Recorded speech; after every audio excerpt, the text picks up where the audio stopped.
Hopefully. Maybe. I don't know. Give me a hawk tour in chat if this is actually fucking working. Oh, fucking hell. What a nightmare.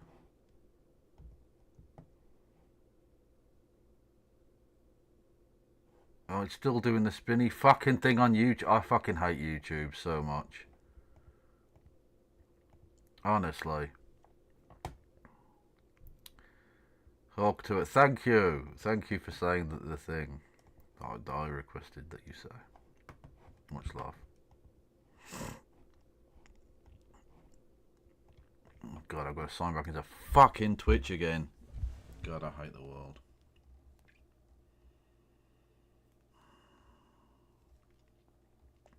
One second, everybody. I had to sign out and sign back in to get the fucking OBS to work again. So professional. What a fantastic start to proceedings. Shut the fuck up, you prick. I don't know if you heard my text alert thing going off, but whatever. It happened, so I've come to peace with it. Right. Apparently we are going on Twitch and we are going on YouTube. Right, good. It's still just doing the circly thing, loading on YouTube for me, but if it's working for everyone else, I don't give a fuck. Whatever. Oh. It's, yeah, I'll be honest with you, chat. Things aren't going amazingly well technologically. I don't know if you could tell. And now I have to fucking... Oh, God. Right, so the basic thing is, right, I'm going to do like a very, very, very brief wrap-up of the election thing, and we'll do more advanced stuff later on. We've got 4 years of shy, of course. But I was going to do that and then just do like PMQs, which I'm still going to do, but I now have to get PMQs back up. Like, it's so annoying. This happened last time as well, didn't it, with Christy on Monday or whatever. How are you coping with having to live in hell? I have discussion with the concierge, and she agreed. You have a concierge? Good lord. And let me spend 5 hours a day in a boiling cauldron instead of having my skin packed off by ants. So it's not all bad. Fair enough, I guess. 255. That's, yeah, okay.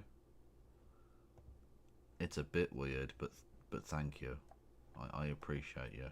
I appreciate your existence, 255. I hope you know that. Thank you, Stew the Viking Bear President, I think that says. I'm not sure. President? Whatever. Anyway, thank you for gifting a membership on YouTube. Much love. I don't know why that hasn't come through on the chat box, on the alert box. There you go. Boom. Hey Kev, any advice on how to keep going? Well, this is sort of the point I was trying to make before I was so rudely interrupted by my own technological ineptitude. The election happened, right? And I'm not going to try and put any fucking gloss on it. It was bad. And it's going to be awful. It's going to be an awful 4 years. The only real positive I can take from this, and I'm trying desperately to see, like, the silver linings here, is that genocide has not been rewarded. Now, unfortunately, genocide has won, in that Trump will be worse for the Palestinian people. But at least the Genocide Joe / Holocaust Harris method of, like, I'm speaking, hasn't worked. Not that the Democrats will learn anything from that, of course, but they should. They really should. So there's that. Right? No matter how happy people like Trump and Elon Musk seem, they're not. That they're actually not. They're desperately broken inside. The only person that could ever have made them happy would have been their fathers, if they'd ever shown them any love or affection. But they didn't. And they've been pathetically broken ever since. So deep down, even though they put on like this outward facade of being happy, they're not. As much as we hate them, we don't hate them nearly as much as they hate themselves. So, you know, I mean, I suppose, go with that, I guess. Try and take some solace in the fact that actually they're desperately unhappy. You know, that's something. That's certainly something. I did have a long list of things that I was going to do, right? So I had what I like to call a fuck eulogy, which is like a eulogy but with lots of fuck yous. And it was obviously going to start with like, oh, fuck Donald Trump, fuck J.D. Vance, fuck Elon Musk, etc., etc. Going down the line, telling all the various different demographic groups who voted for Donald Trump that they're fucking garbage and all the rest of it. But there's no real point in doing that. It's wasted energy. It's wasted effort. There's no point to it. Doesn't achieve anything. It might be cathartic in the short term, and that is not necessarily without its merits. One's own psychology is important, after all. But I suppose the biggest fuck you is to conservative marksmanship.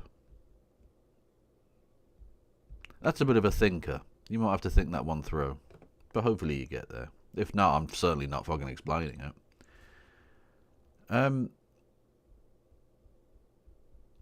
Feel guilty about the fact you probably won't die as a cis white man. I both take comfort and feel bad about that. I don't feel bad about it. I don't feel guilty about it in the slightest. It's not something I can control, 255.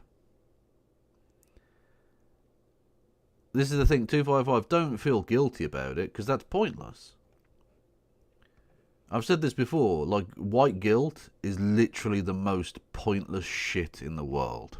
Don't feel guilty about anything. You didn't do anything. Acknowledge that the privilege is there. Acknowledge that you're in a position of cultural dominance, or whatever you want to call it, and try and do something about it. Feeling guilty gets you fucking nowhere. It doesn't achieve anything. It's self-indulgent fart huffing. And frankly, if we've learned anything from the Kamala Harris campaign, it's that self-indulgent fart huffery doesn't get you anywhere. It doesn't achieve anything.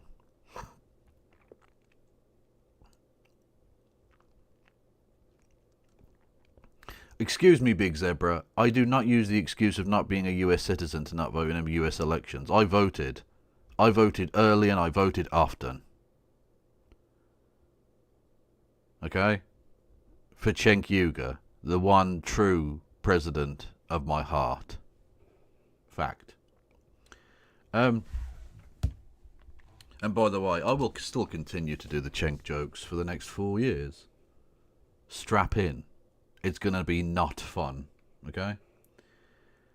Yeah, I mean, ultimately, I think, basically, it can be summed up in what you see on the screen there. Fuck all y'all. America had the opportunity to choose between a rapist and not a rapist. And they chose the rapist. Your country is broken in a uniquely mental fucking way. I don't think it can be fixed. Because, and this I think goes for basically everywhere on Earth, proper actual democracy isn't possible under capitalism. Especially under like the late stage, I don't even know what to describe, crypto bro plutocratic fuck stream that we currently live in.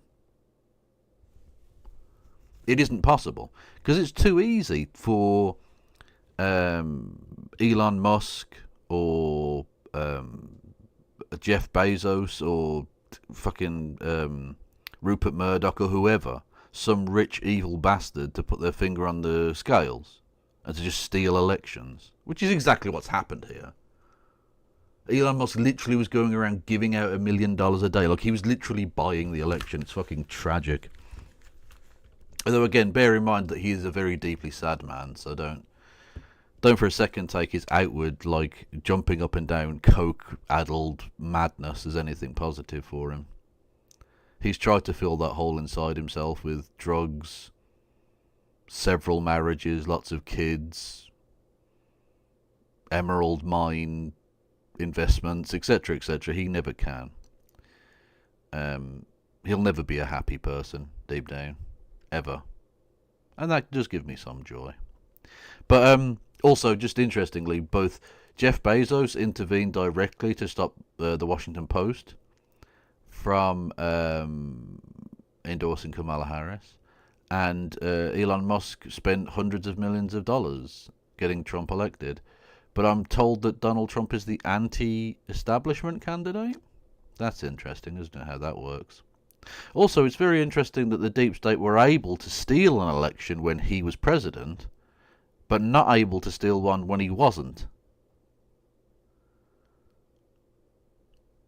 Like, that's interesting, isn't it? It's almost as if he was talking shit the whole time.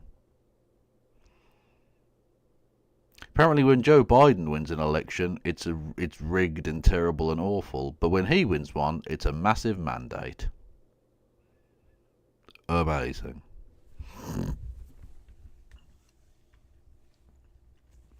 The curse of Ashworth strikes again. Always fun. What a loser that fucking guy is. Yeah, it's just awful. It's too easy for rich people to buy the election, and so ultimately, I understand how if people are like upset and scared right now. Perfectly understandable why you would feel that way, but don't put too much stock in the democratic system, because in late stage capitalism, it isn't worth a great deal. It just isn't. Anyway, so yeah, I'm gonna sort of leave it there really, because I can't be bothered. It is what it is.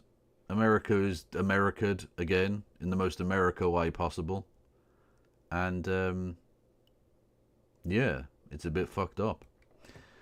But of course, I live in an equally fucked up, albeit less prominent country. And we had quite a big event, I suppose, of its own kind. A new conservatoid leader, much like in America, albeit very different demographically. Let's not pretend otherwise. Kemi Bad Enoch has taken over now as the leader of the Conservative Party, and this was her first Prime Minister's questions, which is where Parliament gets to hold the feet of the Prime Minister to the fire, although they very rarely do anything of the fucking kind. It's an absolute shambles of a thing. Now, before we get into this,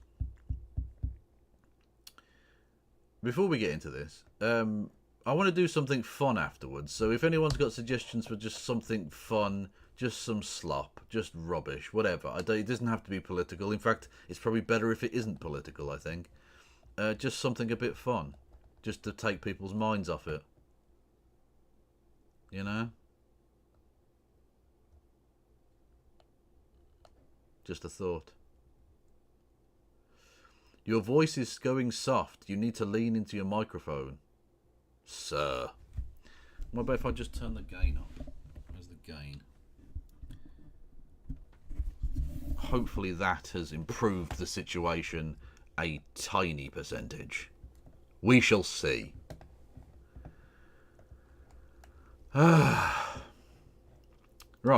PMQs. Probably not what you came here for. You probably thought I was going to do a lot more on the US election. Oh, when you expect the Kev to ying, the Kev yangs. Let's see your Euro Truck Simulator skills. Well, I tried that the other day and it didn't work.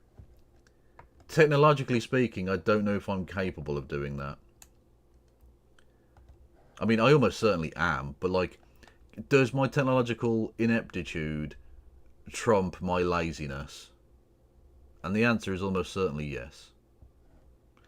Anyway, this is technically the mother of all parliaments, and never has it been not that more than it currently is not that. Can I, first of all, welcome the Leader of the Opposition?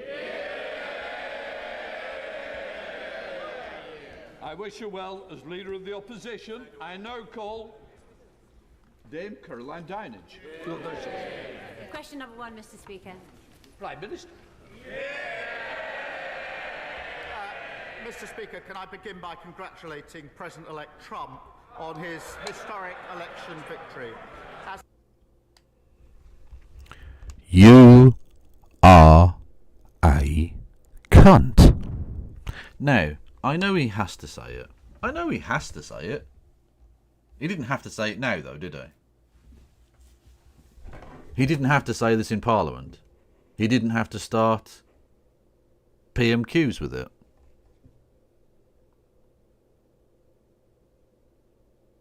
We don't do this for everyone, do we?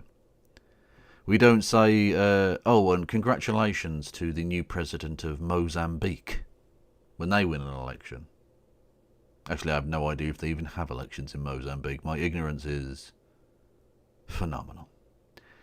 But we don't do that for other places. You don't need to do it here. It's the British Parliament. Maybe stick to some British shite. You fucking goober. As the closest of allies, the UK and US will continue to work together to protect our shared values of freedom and democracy. You're a clown, mate. Also, interestingly, just while we're on it, David Lammy, current Home Secretary... No, Foreign Secretary, what am I talking about? With just a belter of a U-turn. So, in 2017, he wrote... regarding the Daily Mail story today, yes, if Trump comes to the UK, I will be out protesting on the streets. He is a racist, KKK and Nazi sympathiser. A mere 7 years later, congratulations to @real Donald Trump on your victory. The UK is no greater friend than the US, with the special relationship being cherished on both sides of the Atlantic for more than 80 years. You slimy little fucking cunt weasel. Fuck off. And having had dinner with President-elect Trump just a few weeks ago, I look forward to working with him in the years to come. So we can add Donald Trump to the list along with Meloni of Italy, of fascist leaders that he gets on very well with. Doesn't get on with leftists very well, but he does get on with Nazis. What's that about judging people by their friends and the acquaintances they keep? Interesting. May I also welcome the Leader of the Opposition to her place. My fourth Tory leader in 4.5 years. But I do look forward to working with her in the interests. Yeah, I did see this. The Daily, so the Guardian headline writers were not pulling their punches. Donald Trump defeats Kamala Harris to become first convicted criminal to be elected US president.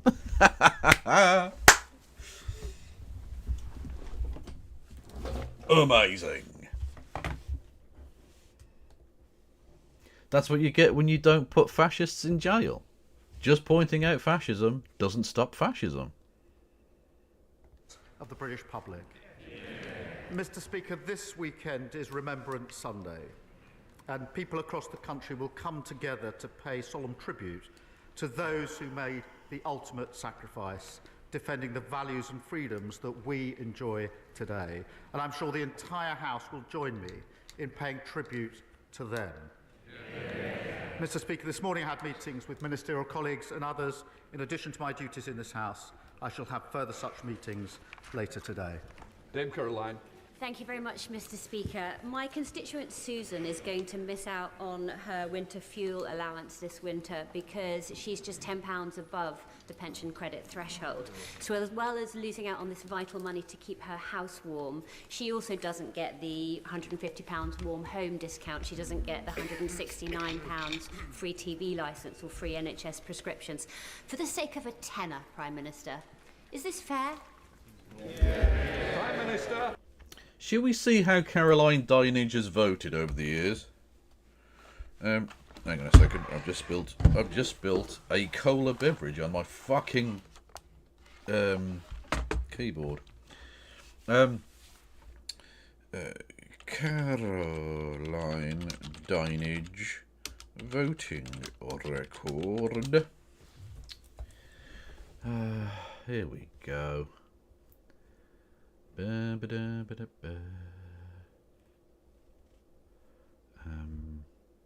there are a lot. Oh, God. Hang on a second. The public whip.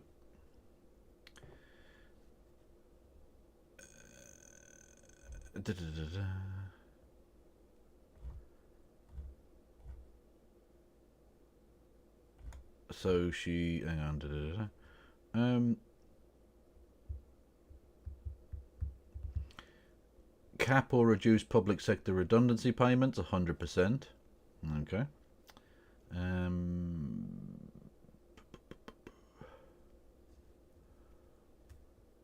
Academy schools, 94%, naturally. End support for 16-year-olds and 18-year-olds in education, 100%. So she's very much in favour of austerity. She's voted in favour of austerity all the way through. She literally voted to increase the fucking state pension age. Oh, fuck off. Like you give a shit about old people. Like you give the slightest fuck about old people. Dinenage, you piece of shit. Now, she actually brings up a good point. She brings up a good point. For the sake of £10, you shouldn't freeze a pensioner. That I will absolutely agree with her on. But the thing is, the Tories were freezing pensioners and disabled people and all sorts. Yeah.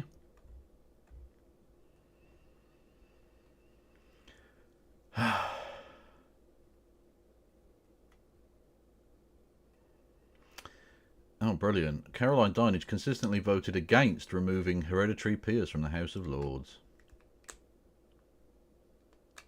She consistently voted against a wholly elected House of Lords.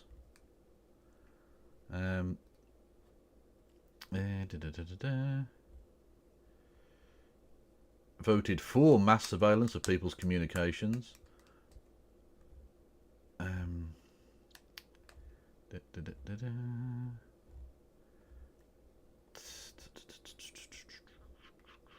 Voted against higher taxes on banks. Voted for reducing capital gains tax.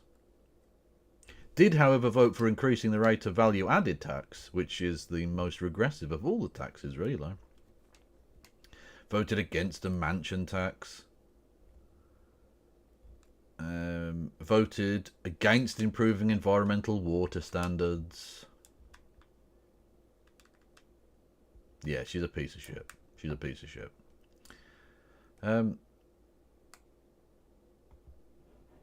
So yeah, she's pro austerity. She got no leg to stand on.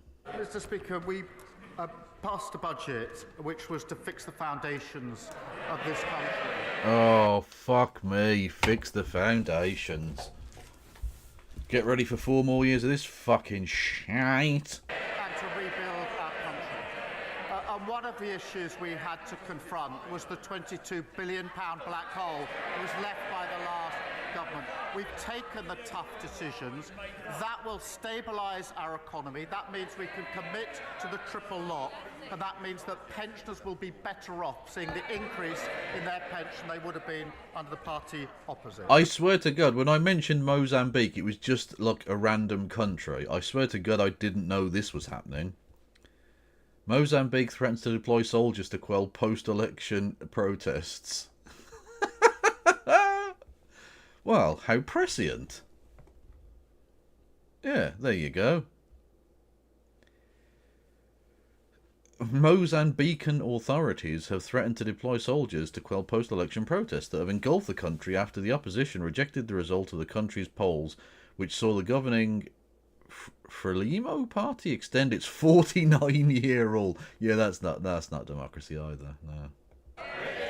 The return of necessity.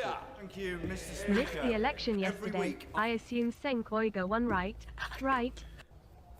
Cenk Uygur won, yeah. Unfortunately, Cenk Uygur didn't win, but Cenk Uygur did.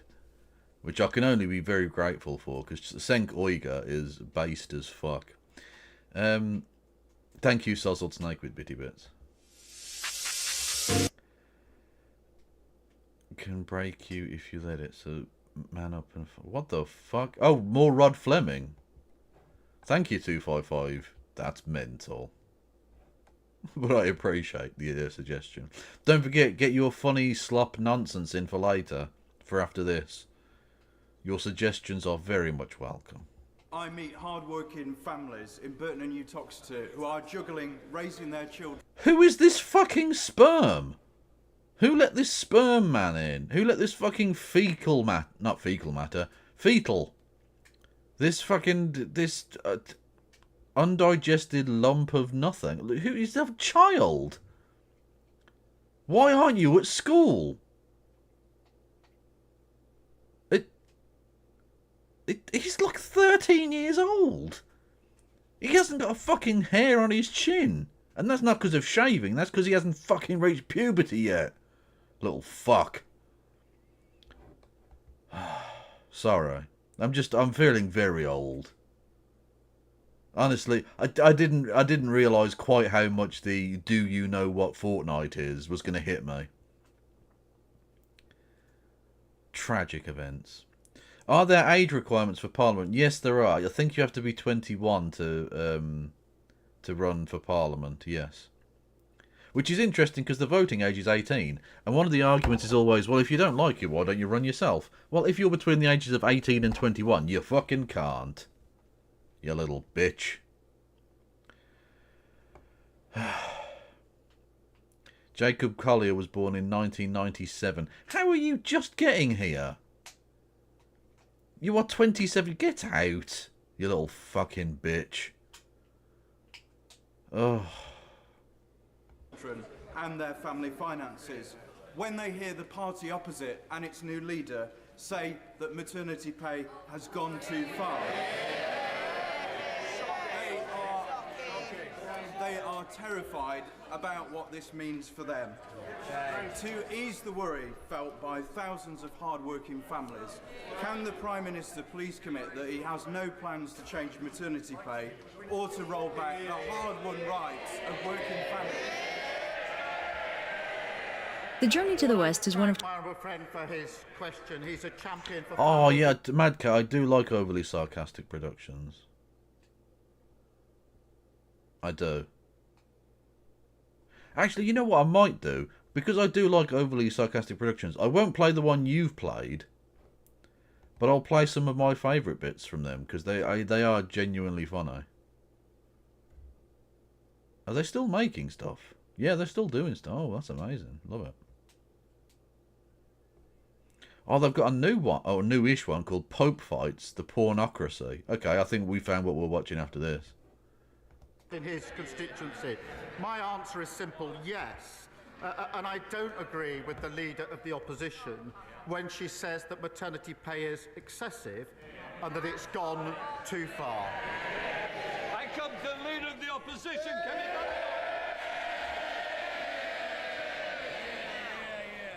Mr. Speaker, can I thank the Prime Minister for his almost warm welcome. And can I also echo the comments that he has made? It is an impressive... Almost warm welcome. She's such a hater, this bitch. Honest to God. Did you see? I mean, we didn't watch. I didn't watch it. I had a massive headache on Sunday, but I was going to watch Laura Koonsberg with MTG, a regular Sunday haunt, which may very well be returning this Sunday, I hope. But yeah, she was on there and she was going on about the Rachel Reeves, the Chancellor of the Exchequer, going on about her if she did indeed break the glass ceiling of being the first woman Chancellor. What do you mean, if she did? What? Like, she's a hater. She just hates everyone and everything. She's a remarkable human being, and she will be the death of the Conservative Party, for which I have to congratulate her. Really remarkable stuff. Immense privilege and the honour of my life to lead the Conservative Party. And I look forward to joining him at the Cenotaph this Remembrance Sunday. As leader of His Majesty's opposition, I will be taking a different approach to the last opposition by being a constructive opposition. And so I would like to start by congratulating President-elect Trump on his impressive victory this morning. Yeah, hilarious. But also, yeah, she's literally taking a swipe at the previous leader of the Conservative Party. Amazing. The Prime Minister and the Foreign Secretary met him in September. Did the Foreign Secretary take that opportunity to apologise for making derogatory and scatological references, including, and I quote, Trump is not only a woman-hating, neo-Nazi sympathising sociopath, he is also a profound threat to the international order.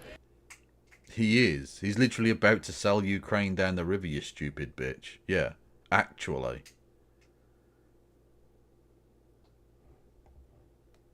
And if he did not apologise, will the Prime Minister do so now on his behalf? Would you like to be an even bigger cuck to America, please?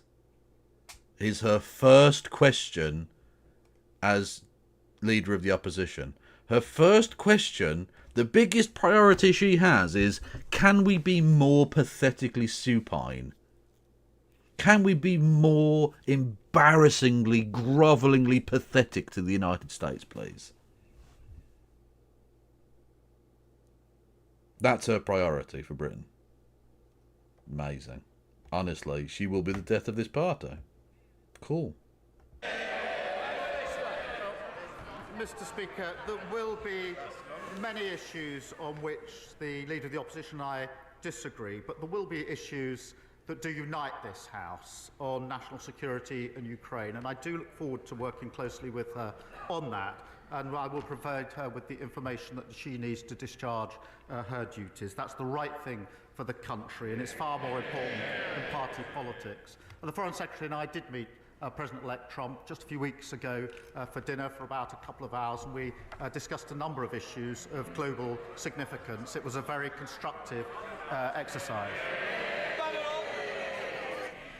Mr. Speaker, the Prime Minister did not distance himself from the remarks made by the Foreign Secretary, and I'm very sure that President Trump will soon be calling to thank him for sending all of those North London Labour activists to campaign for his opponent. Given that most of his cabinet signed a motion to ban President Trump from addressing Parliament, will the Prime Minister show that he and his government can be more than student politicians by asking the Speaker to extend? Can they show that they can be more than student politicians? Order, order. Mr. Perkins, I don't need to anymore. Your voice curries, it's like mine, too loud. Thank you, Mr. Speaker.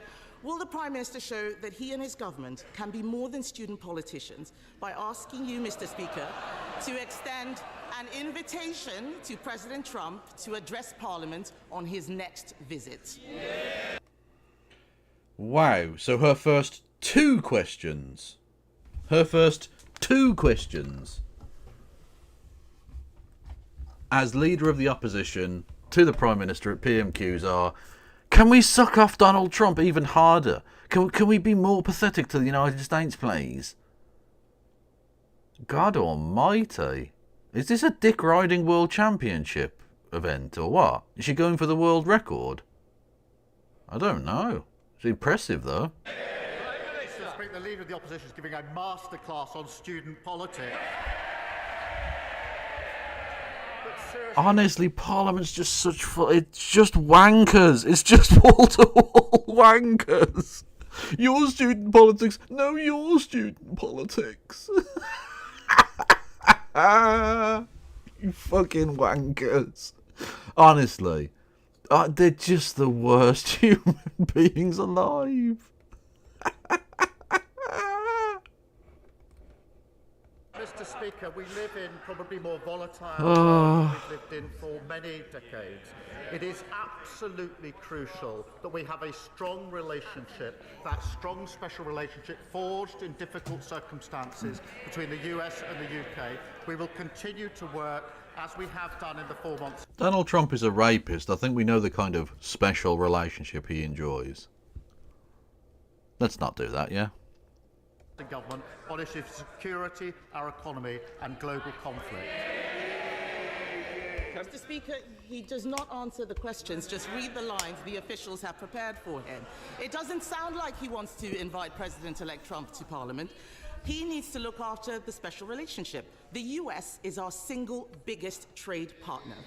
Given the risk of increased tariffs on UK exports, which threaten our manufacturing sector, will the Prime Minister commit now to continue the negotiations on our free trade agreement with the US, which the Biden administration cancelled when they came into office? Prime Minister. So, hang on, whoa. We need to protect the special relationship, which is why I'm going to personally insult the current sitting President of the United States. So literally, her first 3 fucking questions have all been about the United States. Really got your finger on the fucking pulse of Britain here, haven't you, Kemo? Real interesting. I'm sure the people of Britain are definitely like, oh yeah, America's super cool. We need to be closer to America at this exact moment.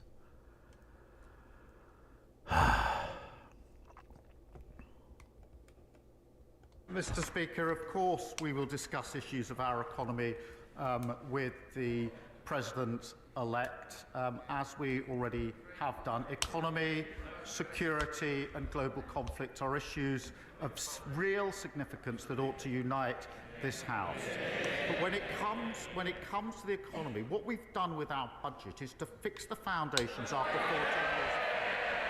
Return to economic stability of the £23 million black hole. We've protected the pay slips of working people. We've done the single biggest investment in our country for a generation in the NHS, in schools and homes. We've given a pay rise to the 3 million lowest paid. Now, if she's opposed to that investment or the pay rise for working... Oh my God, as friends Rust, are you a Yank? Good God. May God have mercy on your soul. People. She's a straight talker, as I understand it. Perhaps she should say so. Mr. Speaker, discuss. You ever find yourself in a situation that... No plans whatsoever for building on the special relationship. He needs to realize that we in this country rely on our single biggest trade partner. President Trump is also right to argue... Hang on, we rely on our single biggest trade partner, because you weren't saying that when we were in the EU, when the EU was our single biggest trade partner. Then it was fuck business, wasn't it? That Europe needs to increase its defence spending. The last Conservative government committed to raising defence spending to 2.5% by 2030. Will the Prime Minister finally match this commitment? Mr. Speaker, there is no more... That's almost a question about Britain. It only took her to her 4th question to actually ask a question about Britain. Well done. Important duty than keeping the people of this country safe. And it was the Labour government that signed the NATO treaty in the first place, and we are strong supporters. We have a strategic... Yeah, we know you're a cunt. Defence review, we are committed to 2.5%. Well, I would remind the last time 2.5 was met was under the last Labour government. 14 years, and they never did it once. Last year, the NAO identified a £17 billion black hole in the MOD finances. The former Defence Secretary said the previous government hollowed out the armed forces, and the plan they put forward at the election was pure fantasy. Mr. Speaker, he will not make that commitment. That is very clear. All that he is doing,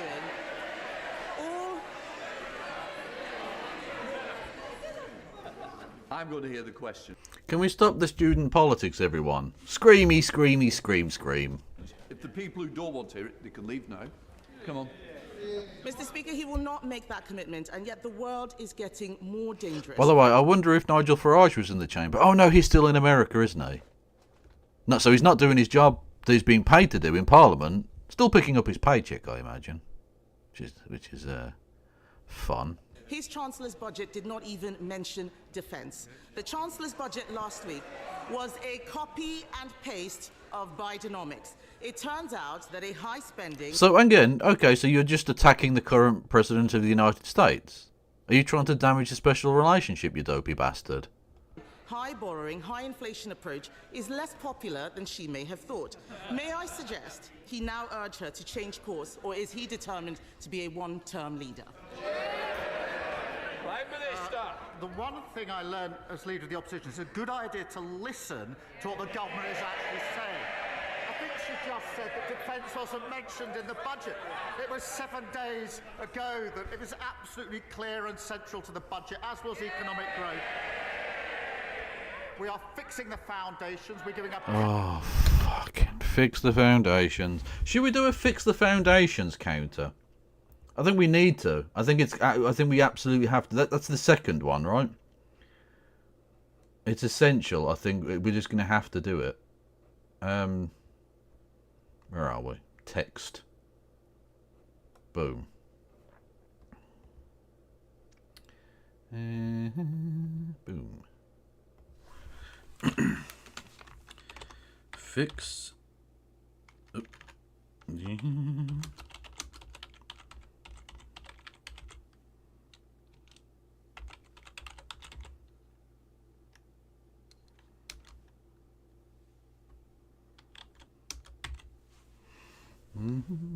There we go.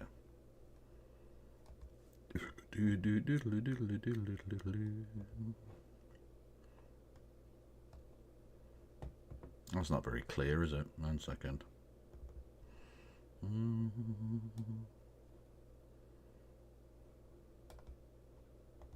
Boom. That's better. 2. We're on 2 so far. Pay rise to millions of people. We're picking up the mess that they left, 22 billion, and a tax rise and a pay rise for working people. And I haven't heard yet her welcome that pay rise for the 3 million lowest paid workers. Does she now welcome it? Does she stick to her previous policy that it's excessive? Mr. Speaker, I was the one who raised the minimum wage last year as business secretary. I have a strong record on this, but we need to make sure that we balance the books. His scripted lines are showing that he has not even listened to the budget himself. So I will try a different question. Perhaps he can give something that is unscripted to the people watching. Farmers across the United Kingdom... Mr. Speaker. Mr. Speaker. Mr. Order! Ooh, spicy speaker. Oh, we're on 3. Okay.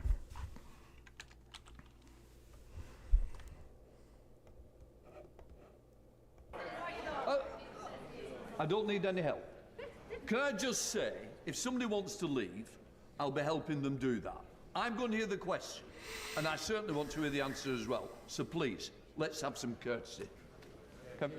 Mr. Speaker, we have heard him repeat the lines on the television, fixing the foundations and so on. But what does he say, over and over again, but what does he say to farmers who are facing uncertainty about their futures as a result of the increased taxes announced by the Chancellor? I am very clear that we would reverse Labour's cruel family farms tax. What can he say now to reassure the farming community, who provide security for the whole nation? Wow, a question actually about domestic policy. Brilliant. Prime Minister. I'm happy to help the leader of the opposition. If she's going to complain about scripted answers, it's probably best not to read that from a script.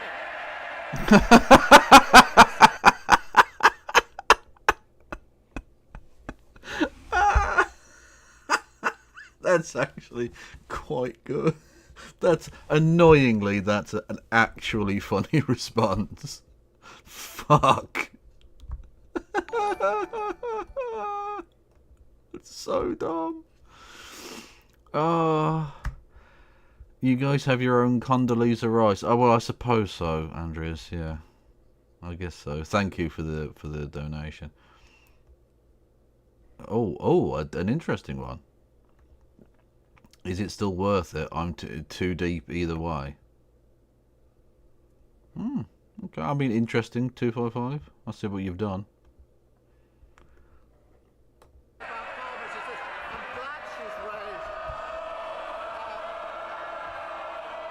I'm glad she's raised farmers because the budget last week put £5 billion over the next 2 years into farming. That's the single biggest increase. Unlike the 300 million, which was underspent under the last government. And when it comes to inheritance, the vast majority of farmers will be unaffected, as she well knows, as they well know. But that budget was about fixing the foundation. Yay! 4. We're up to 4 already. Fucking Christ. We haven't even gotten to the backbench cunts yet. Fixing the foundation. Fixing the whole 22 billion that they left and investing in the future of our country. I'm not having fixing the whole. That's a different thing. Our NHS, investing It's also a song by the Beatles, but anyway. in our schools, our hospitals and our homes. And I'm proud that that's the investment work. And if they oppose it, they should go out there and tell their constituents they're against that investment in the future of our country. That's the difference. A Labour government taking us forward. They're stuck in the past. Thank you, Mr. Speaker. I'm going to hear Matthew Patrick. Mr. Speaker, Emily left her ex, but the abuse did not stop. He stayed in their home, cancelled the mortgage contributions, and destroyed her credit score. Now she cannot even take out a mobile phone contract. Surviving economic abuse and UK finance have made progress tackling this issue, but more has to be done. Will the Prime Minister in his... Look, we already had Kemi Badenoch asking a dozen questions about a domestic abuser. You see what I did? So, because Donald Trump is a domestic abuser. Seriously, look at the affidavit he signed to the attestation that he both domestically abused, both physically beat and then raped his now dead ex-wife. Yeah. This government work with me to introduce new provisions so that we can restore the credit files for survivors of economic abuse like Emily. Well, I thank my honourable friend for raising this really important issue because economic abuse has a devastating impact on victims, leaving them vulnerable and isolated. And we are committed to ending this national emergency and keeping with... 5? When did we get a 5th one? Did he do a fixing the foundations again that I missed? I don't think we're on 5, J. Kung. You said fixing the whole, but that's different. I'm not gonna. He has to be either fix the foundations or fixing the foundations. It's a very specific phrase. Women safe from domestic... Look, if he changed it up a bit and started going on about, like, I don't know, what would be an alternative to fixing the foundations as a phrase? Sorting the fundamentals of the economy, or so, you know what I mean? Like, do something different. It's the fact that he's a fucking robot boy with one phrase. It's so annoying. Abuse, harassment and stalking. And Mr. Speaker, that includes 200,000 this year to the charity Surviving Economic Abuse, and HMRC have launched an online tool to help charities and businesses identify and respond to economic abuse. And I'll make sure he has a meeting with the relevant minister. Leader of the Liberal Democrats, Sir Ed Davey. If this cunt goes on about getting constructive opposition and how we want to work with the government, I'm going to scream. Can I join the Prime Minister in his comments about Remembrance Sunday? We must always remember the brave British men and women who gave their lives for our country. And can I join him in welcoming the Conservative leader to her place? And can I... And you know that he really cares about Remembrance Sunday because the poppy wankery has clearly... it's bred. He's got 2 fucking poppies. 2 of the cunts. Honestly, you know, a thing I hadn't expected, but has become ever more present on the timeline, is the amount of Remembrance Day dick-suckery, AI slop. Honest, some of it is just unbelievable that these people would post this shit. The poppy nonce epidemic needs to be fucking stopped. We need to open camps for these fucking people. They need to be purged from society. In entirely peaceful and legal ways for terms of service reasons, of course. Congratulate her on becoming the first black leader of a UK-wide party, a major and historic... Woo! Blackwashing white supremacy! Fuck yeah! Historic achievement. Mr. Speaker, President-elect Trump praised Vladimir Putin's invasion of Ukraine, and I quote, he called it genius. He also said he would encourage Russia to do whatever the hell they want to NATO allies. So what action is the Prime Minister... Oh, hang on. This was a piece of poppy noncery of the highest order. Look at this shit. Right, ladies and gentlemen, boys and girls, as we know, it's the 11th month and it's the 11th day. A bit of silence now before the kick-off. They got a poppy boy! To reflect on and remember the sacrifice. They got someone dressed up as a poppy!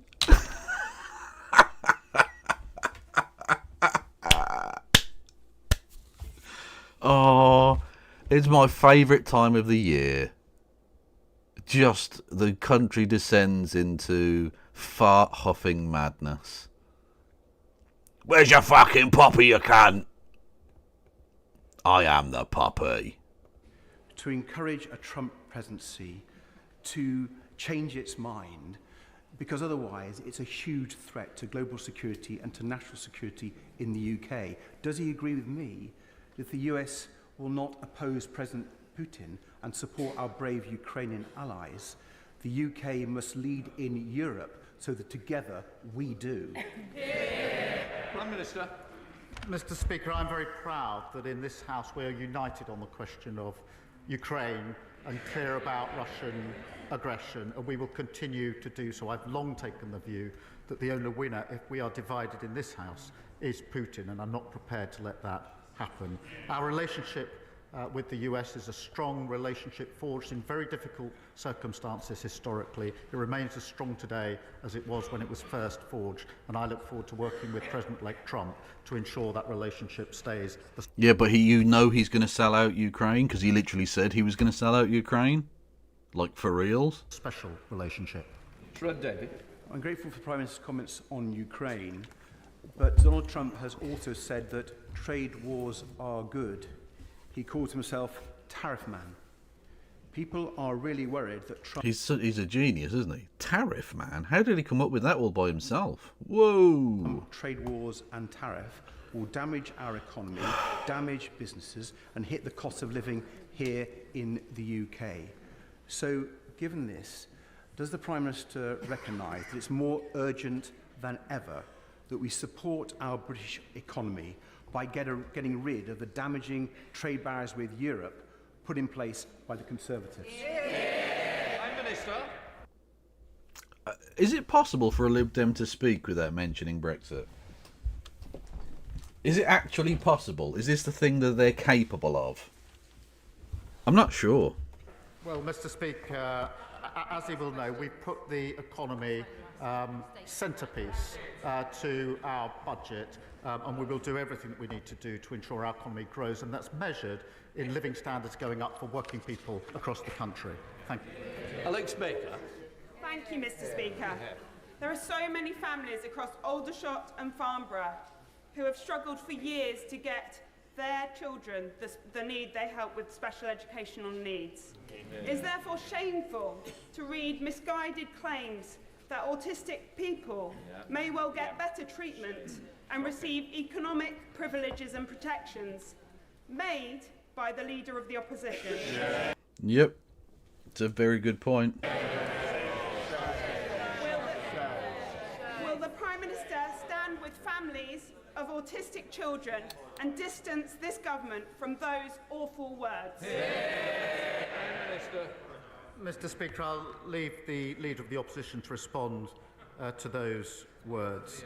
As the recent NAO report exposed, under the previous government, children with SEND were being failed by the system, and this has come up, I think, now 5 times in the last 2 or 3 weeks at PMQs. It's clearly a serious issue. Our focus will be ensuring every child receives the right support to succeed in their education. Sourcer Eastwood. Mr. Speaker, Prime Minister, Northern Ireland is considered one of the most dangerous places in Europe to be a woman. In the last 4 years, 24... To be fair, it's not a particularly safe place to be a man either. Or non-binary, for that matter. I'm sure she's actually going to make a very serious point, but I think it's worth just bearing in mind. Women have been killed. But one of the most dangerous places for women and girls is online. I also want to pay tribute to the work of Belfast and Lisburn Women's Aid, who are tireless in their advocacy for women. So what is this government doing to keep women and girls safe online, not just in Lagan Valley, but right across the United Kingdom? Prime Minister.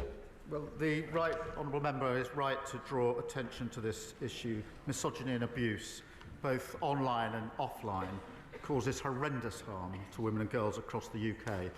And can I just commend her? Also, we're on a sort of allied point here. To the TERFs who are celebrating Donald Trump winning, you don't get to claim to ever support women and girls anymore when you are supporting a rapist and a pederast. A man who was close personal friends with Jeffrey Epstein, the noted sex trafficker. You're just a fascist. Follow your leader. Honesty and bravery in speaking out about her own experiences and her dedication to creating safe spaces for women in her constituency. We must create a safer world online for women and girls through the Online Safety Act, mitigating the risk of illegal content and activity which is abusive or incites hatred. Bill Coyle. Everyone in Southwark will benefit from the positive measures in the budget last week, especially the thousands on the minimum wage getting a real terms increase to help themselves, help their families and help the economy. But the new leader of the Tory party, this week's leader, is on record, as saying she wants to scrap it, having seemingly learned nothing from July. Will the Prime Minister pledge to protect the minimum wage and increase it in this Parliament as finances allow? As finances are you're such a cock. You almost had a good point there. I was almost with you. And then you had to go and cock out. Mr. Speaker, the last Labour government transformed the labour market with the national minimum wage, something which was opposed by the party opposite at the time. And sadly, they don't seem to have changed. I was surprised by the comments of the Leader of the Opposition. I was surprised to see the new Shadow Business Secretary say the minimum wage, and this is a quote, something legislators pass to make themselves feel good. I disagree, and I'm very proud of the fact that this Labour government has raised wages for 3 million of low-paid workers, and I expect the party opposite to welcome that. George Freeman. Thank you, Mr. Speaker. After 14 years shaping the UK's long-term strategies for life science, agri-tech, fusion and space, I welcome the government's industrial strategy. But too many of our great companies are being bought out by our competitors. To build the industries of tomorrow here, we need to unlock some of the hundreds of billions in UK pension funds in the city, only 3% of which are now investing in UK equities. With the Lord Mayor making the new... It is good to see James Cleverly on the backbenches. That's nice. Small victories, I know, but still, he is scum. So, the further away he is from power, the better, I guess. Lord Mayor making this a priority and the Mansion House speech imminent, will the new government commit to see through the last government's reforms to unlock British capital for British R&D growth? Well, I thank him for welcoming the industrial strategy, and I do know this is an issue close to his heart that he has spoken about and acted on for many years. The budget sees record numbers of R&D investment with over 20 billion next year, including over 2 billion to support our world-leading life sciences sector. And through the British Growth Partnership, we'll crowd in pension funds investment to support innovative business. And we've launched our landmark pensions review to unlock the billions of investment into the UK and boost growth and living standards across the country. Thank you. Catherine Fuchs. Why does he keep saying thank you? Stop saying thank you. That's not necessary. Like, it might seem polite, but it's not. It's just slightly annoying. As the Chancellor said last week, we were left a toxic legacy by the previous government. Catherine Fuchs. Okay. If you insist. Including rivers filled with polluted waste. Will the Prime Minister put the River Wye Literally rivers of shit. into special measures by designating it a water protection zone? And will he meet with me and the excellent cross-border Wye Catchment Partnership to deliver their plan to clean up the Wye? Prime Minister. When they say the Wye, that's the name of a river. It's W-Y-E. It's the River Wye. So, not just to clean up like a question. It wasn't a riddle. My first is in canoe, but not in barge. What am I? Like, it wasn't that. It was the River Wye. The River Wye is one of our most important, iconic rivers, and we are working closely with the Welsh Government on this pressing issue. A destruction of our waterways should never have been allowed, and that's why we launched a water commission to attract investment and speed up infrastructure delivery. And we introduced legislation to enable tougher penalties and severe fines to crack down on polluters. I will make sure that she gets a meeting with the relevant minister. Bar in the House to Remberley. As a good lawyer, I know the Prime Minister will want to listen to the evidence.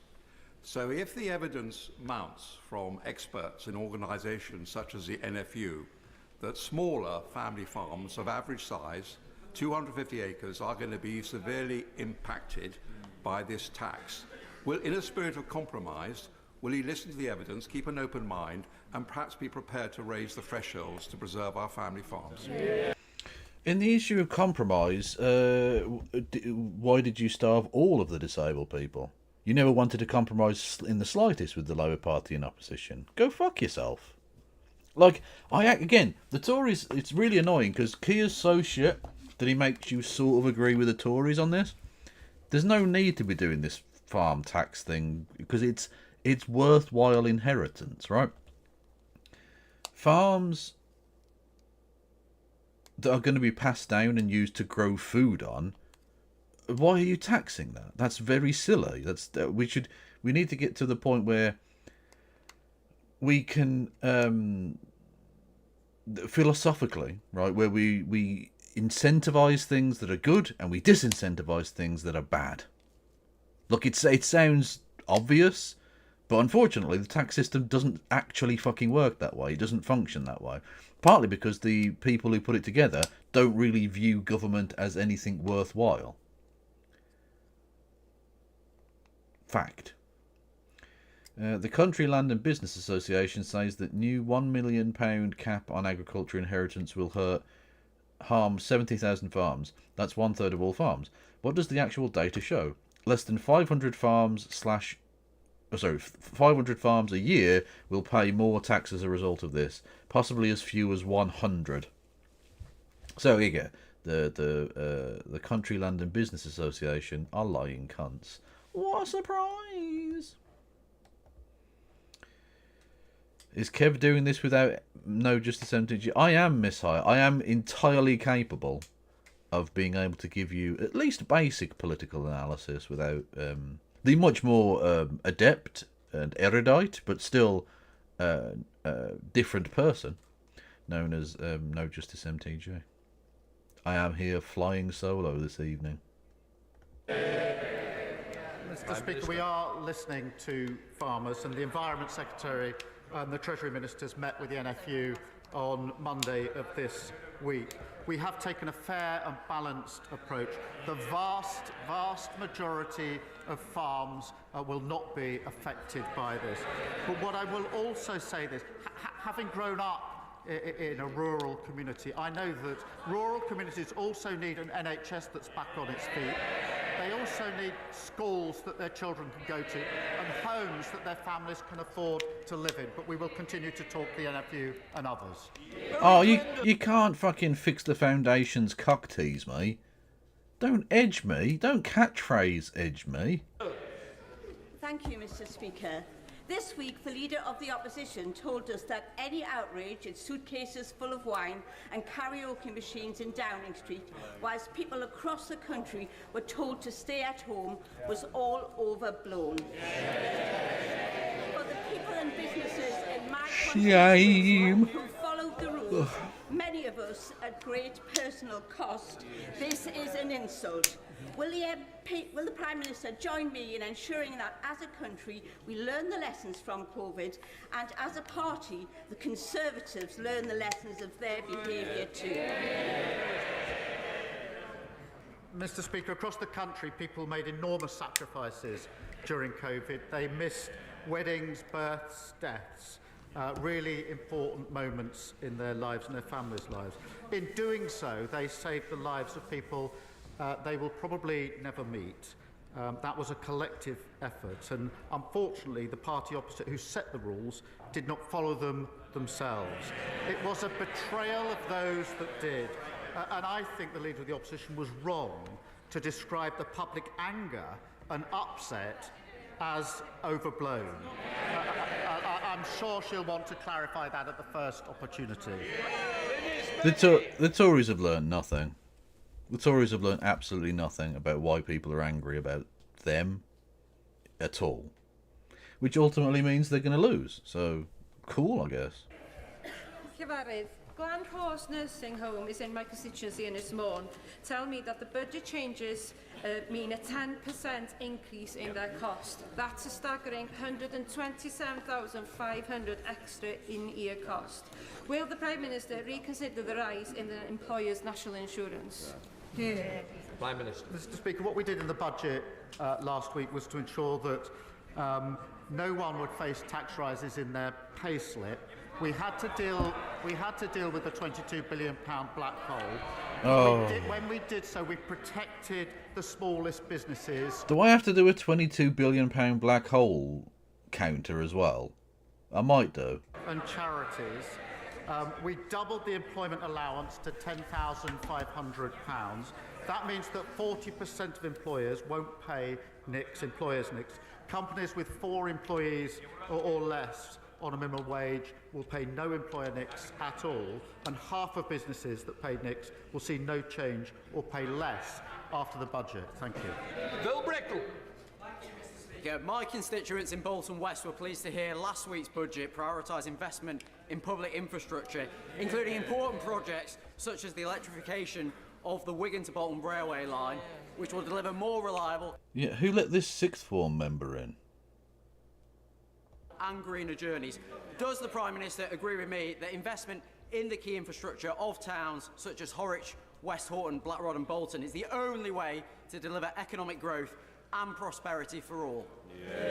Prime Minister. Well, my honourable friend is a champion for the North West, and the budget secured investment for vital transport projects to transform connectivity across the north of England and drive economic growth. And that includes completing the Wigan to Bolton electrification, a really important momentum on the Northern Powerhouse Rail. Over £5 billion to support everyday journeys for working people. By restoring economic stability, increasing investment, we're taking our country forward. Victoria Pullins. Thank you, Mr. Speaker. The Swan Youth Project in Berkhamsted is an incredible drop-in centre that intervenes to bring hope. Oh, I was hoping to see the popper. Where's the fucking popper? That's where the doggo usually is. But unfortunately, they are not there today. For shame.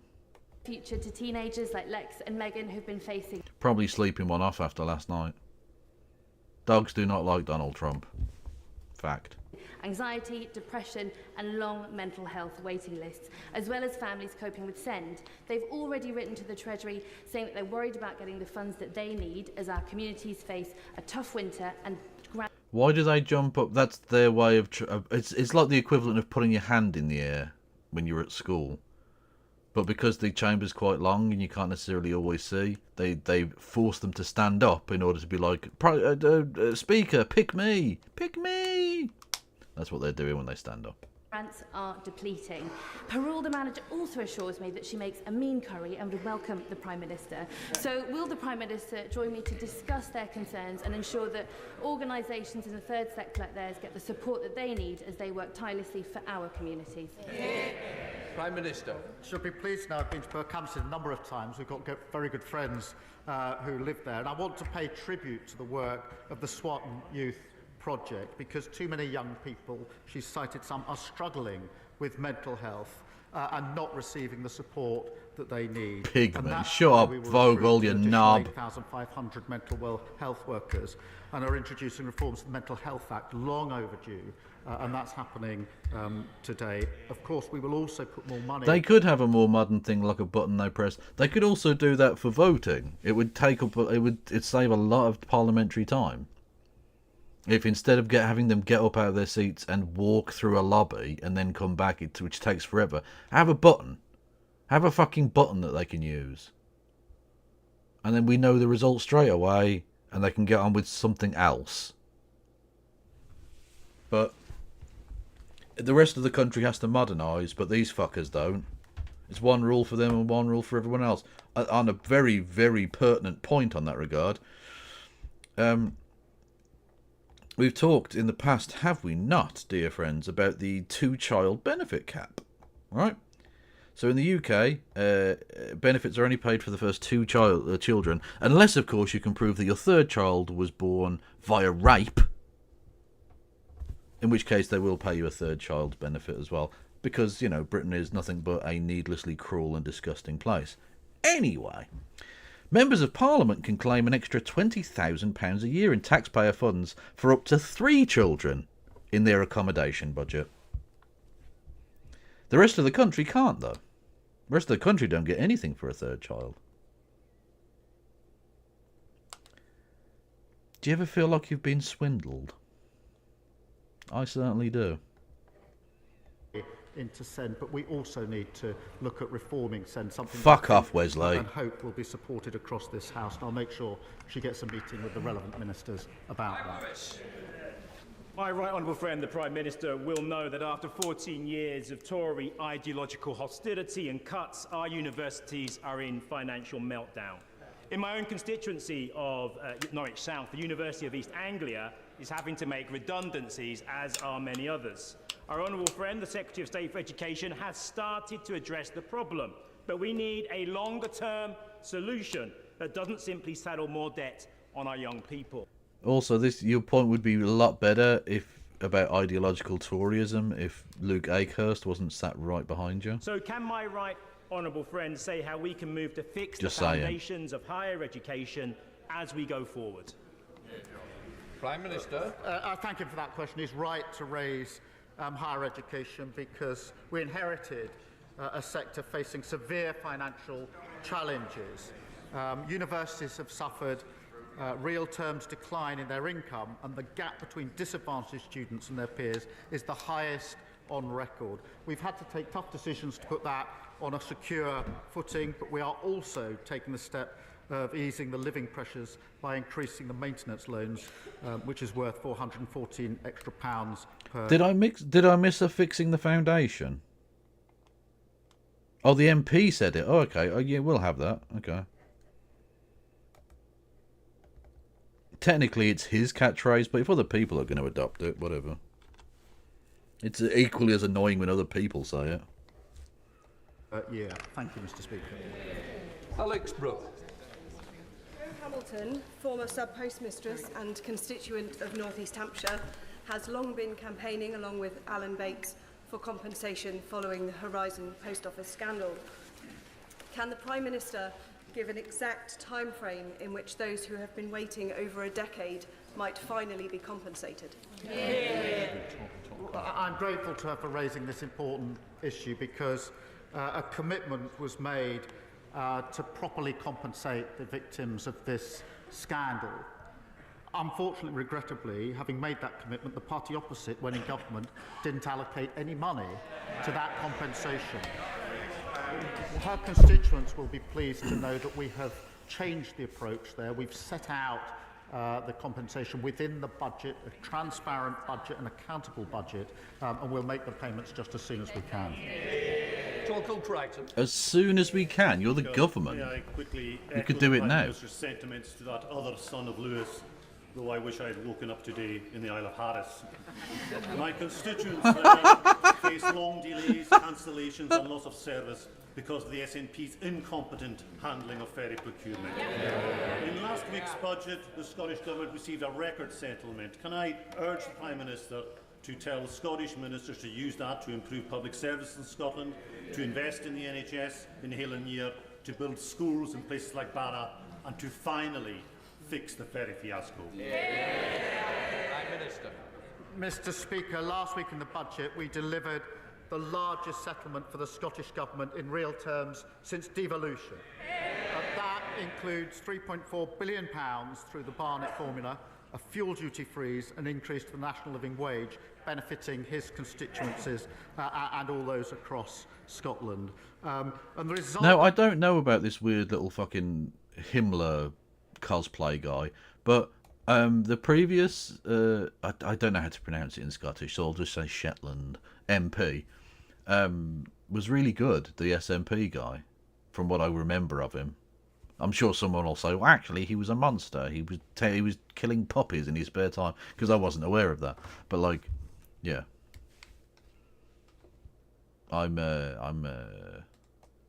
It's a shame to see good people leave, you know, or not be in Parliament anymore, because there are plenty of wankers as it is. I don't know about this guy, though. Of the budget is now clear. The SNP in power in Scotland have the powers, they now have the money, they've got no more excuses. Let him be ejected. Thank you, Mr. Speaker. Does the Prime Minister really think it is acceptable for a backbench MP to suggest that the Leader of the Opposition represents white supremacy in blackface? And She does. She literally does. Also, what a name! Ben Obese Jekty.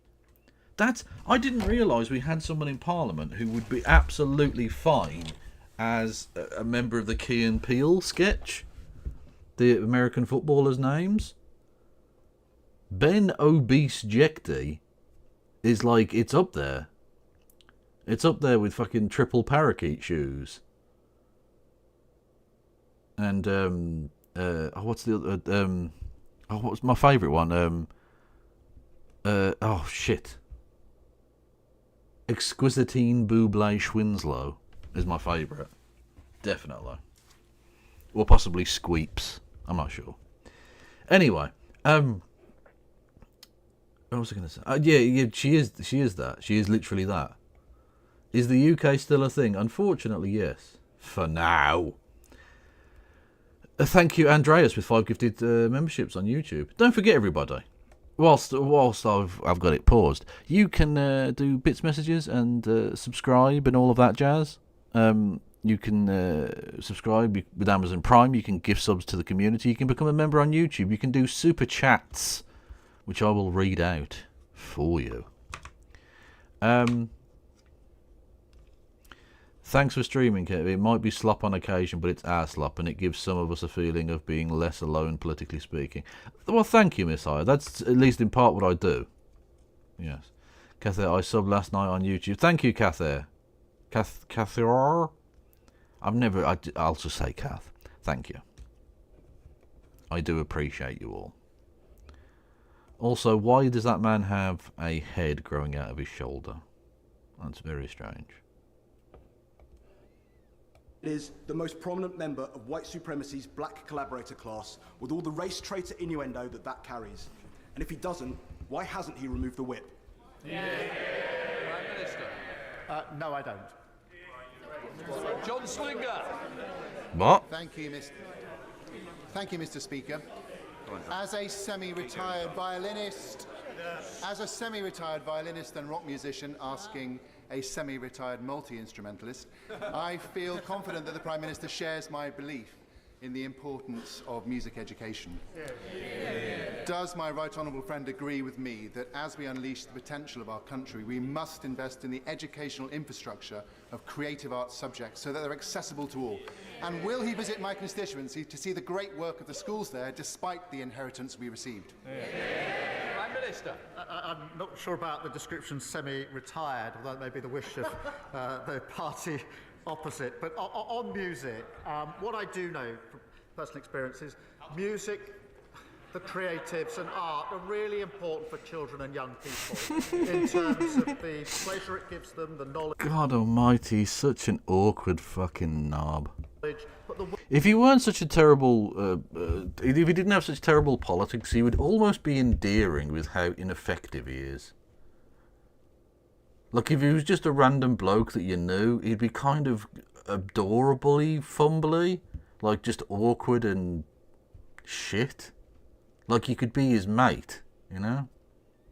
He'd be a bit of a boring cunt, but like not a bad person, but his politics just make him unbearable. Working in groups and the leadership, and that's why we are determined to ensure that they are counted subjects again within the curriculum, which will encourage many more schools to provide it within the curriculum and enrich the futures of children and young people across the country. James Cleverly.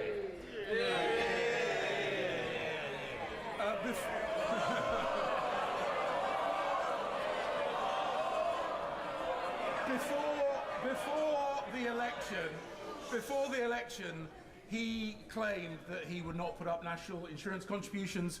He put it up. Before the election, he claimed he would scrap tuition fees. He put it up. Before the election, he said he would not tax family farms. He's taxing family farms. Will he address his party's growing reputation for dishonesty by making good on his commitment to close the Wethersfield Asylum Accommodation Centre in my constituency? Why didn't you do that, you cunt? If it was so important. Mr. Speaker, we're keeping the promises we made in our manifesto. No, you aren't. You've lied about everything, both to become leader and become Prime Minister, and get wrecked. His problem is he can't add up. If he could add up, he might be down here rather than up there. That's pretty good. Oh, God. See, on occasion, when he doesn't do a scripted thing and he just comes up with something off the cuff, he can actually be almost vaguely human.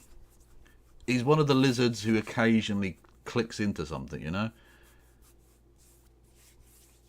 It's a solid burn, because he did fuck up his numbers. And he did tell his own voters to vote for somebody else. Twat. Thank you, Mr. Speaker. Monday of this week marked the 7-year anniversary of my constituent Jagtar Singh Johal's arbitrary detention in India. Can the Prime Minister assure me that he and his government will do all they can to secure his immediate release and bring him home? Yes, we're absolutely committed to pushing the Government of India on this really important case. And the Foreign Secretary has raised it and will continue to do so, and we'll make sure that we speak to him as we do. Right, that completes Prime Minister's questions. Absolutely pointless as always. Literally pointless. We got to 5 on the fixing the, foundation bollocks? Yeah, anyway, who cares? Should we watch something a bit funnier? Should we watch something silly and stupid and awesome? Boom! Pope fights! If you're not aware of Overly Sarcastic Productions, they are a fucking awesome YouTube channel who do history content amongst other things. And, yeah, I'm going to watch this and then I'm going to go the fuck to bed. Checkmate. You ever find yourself in a situation that makes you think, who on earth is in charge here? Sometimes it seems like either nobody is steering the ship, or whoever is at the helm can't tell the difference between a cloud and an iceberg. In our daily lives and across history, the feeling is all too common because states and governments of all sizes are human constructions, complications and all. Whatever lofty ideals they might aspire to, decisions ultimately get made by humans who could be at their best or their worst, or even in direct competition with each other. This applies to republics, monarchies, and off-the-wall nonsense like an elected theocracy. Enter the Pope.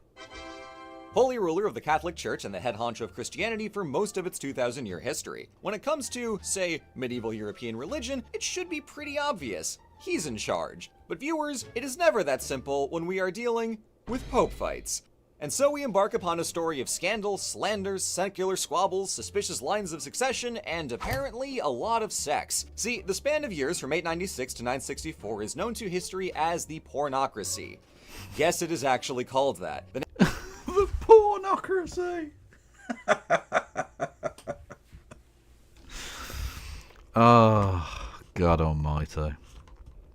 Name comes from the Greek meaning rule of prostitutes, which is a title so sensational that we can get a whiff of an agenda here. Mayhaps a little grudge wafting out from our sources. Keep that skepticism in mind as we dive into the salacious story of the Pornocracy to see if it was really so awful, learn what was actually going on in the wider history of the papacy, and figure out who on earth is in charge here. Now let's do some history. Our tale kicks off in 896 with the appointment of Stephen VI as Pope, whose first order of business was litigating the actions of his predecessor Pope Formosus by ripping him out of the ground and putting his corpse on trial. The details...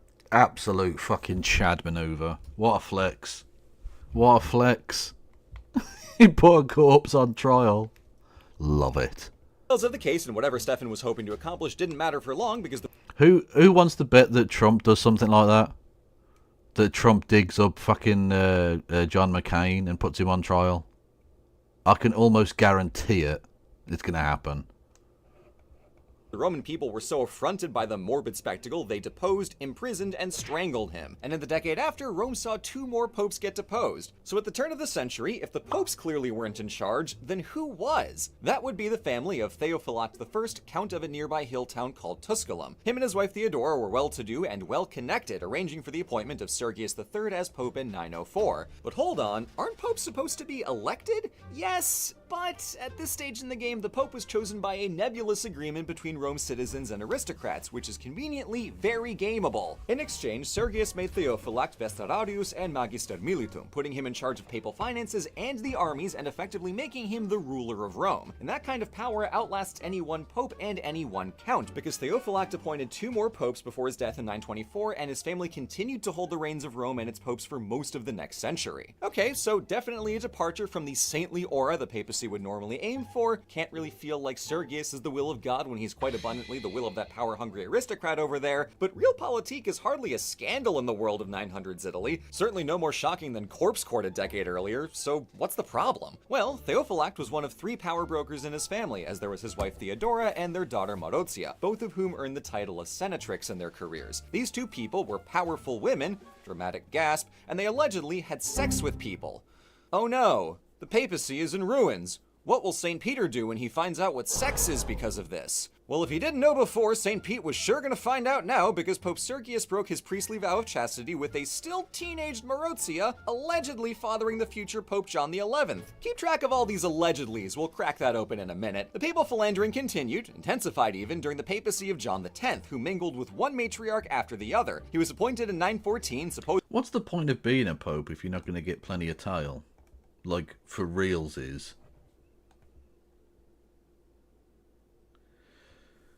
How are you feeling today, Kev? Still tired? I am tired, to be fair, yes. That's why it's going to be a relatively short stream, I feel.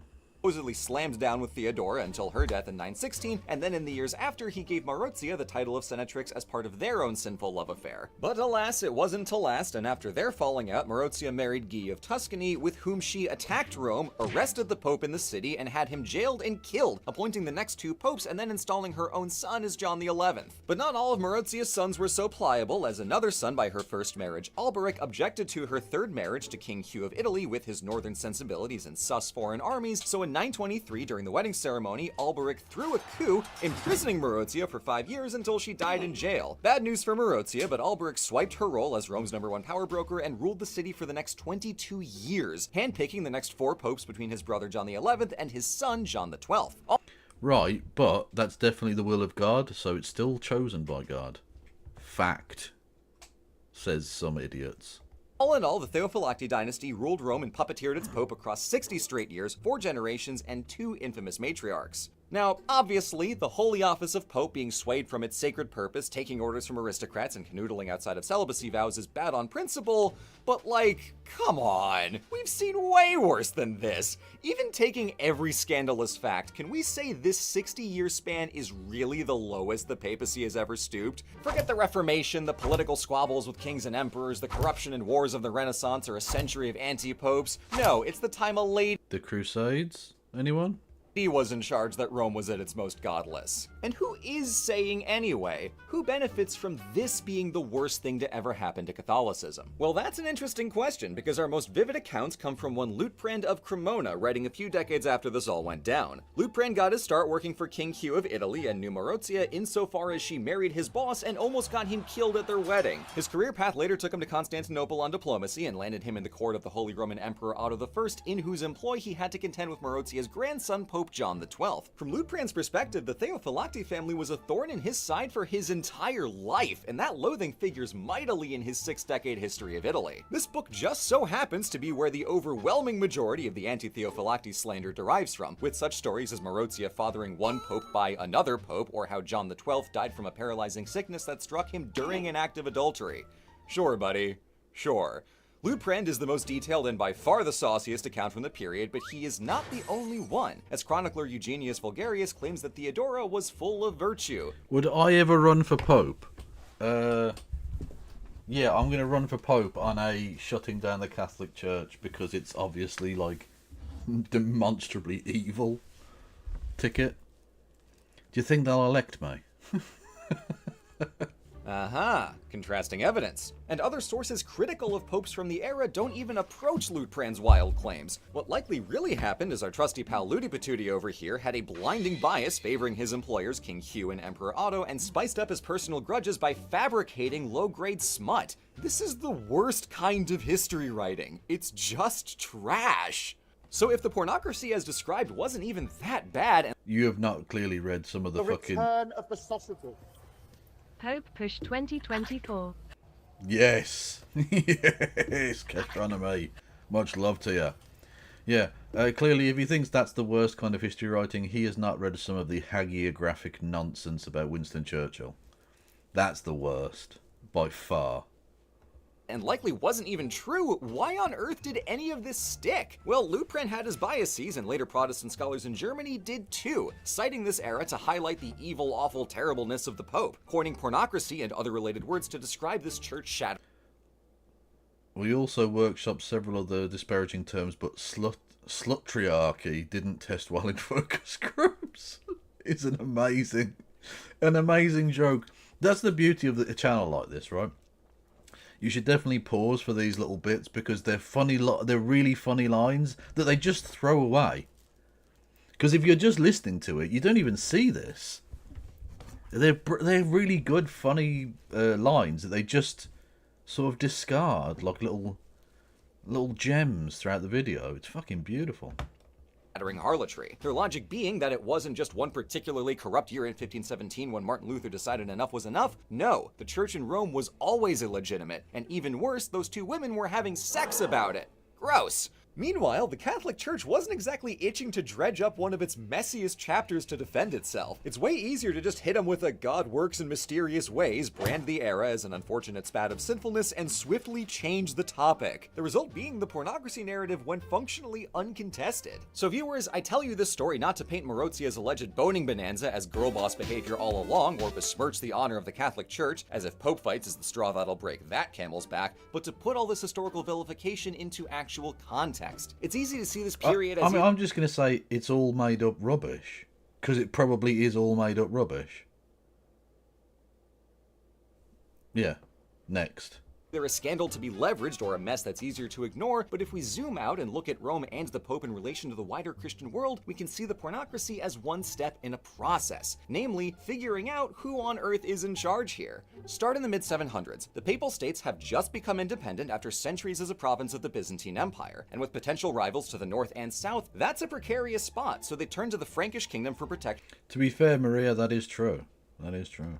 And offered in return the one thing they had to give, cultural prestige, crowning the Frankish king Charlemagne as Emperor of the Romans. For the next half-century, this arrangement works. The Emperor insulates Rome from conflict and gets to call himself Emperor, and the Pope can focus on Pope stuff. Who's in charge? A bit of both of them. But then, in 843, the empire splits up and Carolingian power rapidly withers in the decades after. So Rome has to start looking out for itself, and the papacy is too fickle an office to fit that bill. At the turn of the 900s, the logical answer to this vacuum is that aristocrats do what they do best, grab for power. So in comes the Theophylacti family, matriarchs and all, to steer the ship for 60 years. They're in charge. But how did they eventually lose power? Well, the papacy of John XII was tricky. There was trouble to the south from Capua and trouble to the north from the King of Italy. So for protection, he looked beyond the Alps to King Otto of Germany, crowning him Holy Roman Emperor in exchange for protection. But then John got anxious about such a powerful emperor so close to home, so he tried to form a league against the guy he just crowned, but was found out, deposed, and replaced by a pope more favorable to the emperor. Who's in charge now? Well, Otto and Sons strengthened the church overall by bringing the clergy into the imperial administration, but the emperor still picked all the popes, so point for the HRE. As for Roman politics, the aristocratic Crescentii family rose to power in the latter 900s when the emperor installed one of them as pope. By the turn of the 1000s, the Crescentii grew strong enough to pull the strings of the papacy, but they in turn got violently overthrown by our pals the Theophylacti. With a little imperial help, they seized Rome in 1012 and took the papacy for themselves, getting back in charge with a direct family dynasty of popes. Now, on paper, not great, but over the next 30 years, this arrangement actually made the pope stronger and more independent politically, as that power directly benefited the family. However, this fell apart during the reign of their third boy, none other than the flip-flopping three-time Pope Benedict IX from the original Pope fights.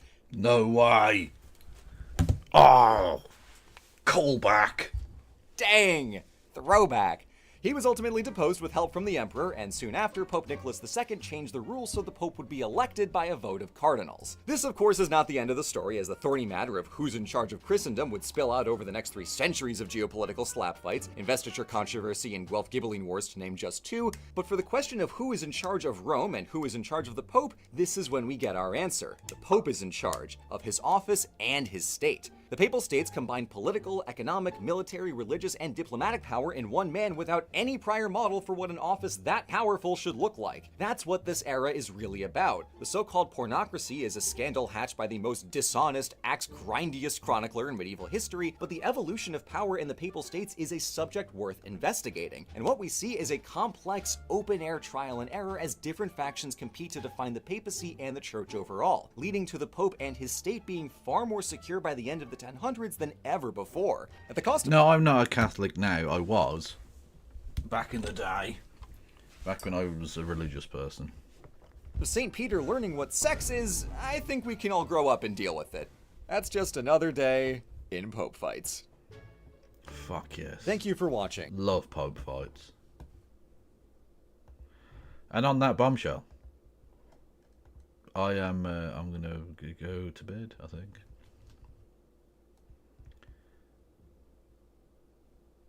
Aren't the popes of that time basically just emperors? Yeah, the idea of religion being like any kind of virtuous thing or even vaguely democratic or whatever was just nonsense. That's a very, very modern concept. That's me as the Pope. Okay. That's interesting. There's Kev as the Pope. With the Mother Teresa cosplay going on behind me as well, which is nice. Always fun. Anyway. Thank you, 255. Who is going on Twitch that I can kick everyone over to? Papal Push 2024. Fuck yes.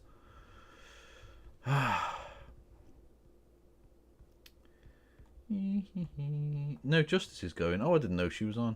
Okay, I'll send you over to No Justice. Go and say hello. I don't know how much longer they're going for, but they are going, so... there you go. Oh, she's watching PMQs. Okay, well, if you want a second dose of Kemi Badenoch being a dickhead, by all means. I will see you all probably tomorrow, I think, but I don't know, maybe. We'll see. It might be question time tomorrow, isn't it? I don't know. Thank you all for listening and watching. Thank you for all the support. Stay beautiful. No pass around.